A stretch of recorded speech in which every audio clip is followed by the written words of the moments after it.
ก่อนเข้าคลิปนี้นะครับอยากบอกคุณผู้ชมว่าเครื่องปริ้นเรซินผมจัดมาให้แล้วนะครับสำหรับคนที่อยากได้โมเดลของเครื่องบินแบบต่างๆนะครับไม่ว่าจะเป็นคอกพิทซุ้มล้อหรือว่าอะไรก็ตามที่เกี่ยวกับงานเรซินหรือว่างานหล่อเรซินเนี่ยติดต่อเข้ามาได้เลยนะครับยินดีรับใช้นะคุณผู้ชมนะส่วนคาวลิ่งของเครื่องบินบังคับแบบต่างๆตอนนี้เรามีแบบแทบจะครบแล้วนะครับสนใจก็ติดต่อเข้ามาได้นะครับผม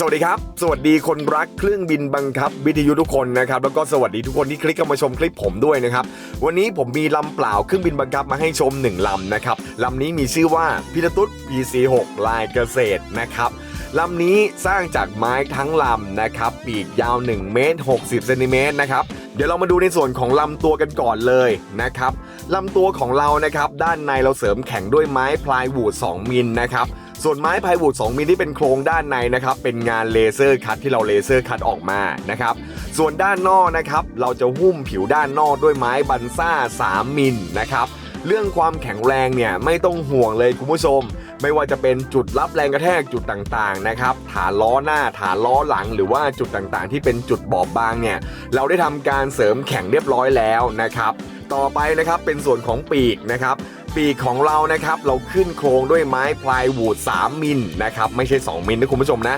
3มิลเลยนะครับแล้วก็หุ้มด้านนอกด้วยไม้บันซ่า 2.5 มิลนะครับมันจะมีความแข็งแรงมากเลยนะในส่วนของปีกคุณผู้ชมลำนี้นะครับปีก2ฝั่งเนี่ยดามด้วยคาร์บอน10มิล2แท่งนะครับแล้วก็ใช้อลูมิเนียม20มิลหนา2มิล1แท่งดามตรงกลางปีกนะครับเรื่องความแข็งแรงของปีกเนี่ยไม่ต้องห่วงเลยนะครับไม่มีหักแน่นอนคุณผู้ชมลำนี้นะครับใช้โมโนโคดในการทำสีด้านนอกนะครับก็จะประมาณนี้คุณผู้ชมส่วนชุดไฟของเครื่องบินลำนี้นะครับคุณผู้ชมสามารถใช้มอเตอร์เบอร์4250หรือว่า4280ได้เหมือนกันนะครับอยู่ที่ว่าจะใช้ kV เท่าไหร่แต่ว่าลำนี้เนี่ยผมจะใช้800 kV นะครับใบพัด11นิ้วคุณผู้ชมสปีด100แอมป์นะครับแล้วก็ใช้แบตเตอรี่4เซลล์คุณผู้ชมสำหรับเครื่องบินพิทตุ๊ด PC6 ลายเครื่องบินเกษตรลำนี้นะครับลำนี้ผมให้ช่องเซอร์วิสไปทั้งหมด2ช่องนะคุณผู้ชมนะก็จะมีในส่วนของบนปีกนะครับเอาไว้ใส่เซอร์โวไว้ใส่อุปกรณ์ต่างๆที่เกี่ยวกับเครื่องบินนะครับส่วนด้านหน้าก็จะมีช่องใส่แบตเตอรี่ช่องใส่มอเตอร์นะครับสปีดอะไรเนี่ยอยู่ด้านหน้าหมดเลยคุณผู้ชม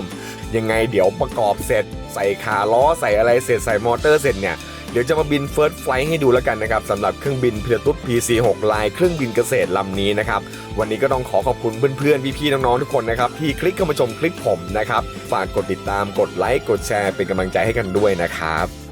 สวัสดีครับไว้เจอกันใหม่คลิปหน้าในวันเฟิร์สไฟล์คุณผู้ชมสวัสดีครับ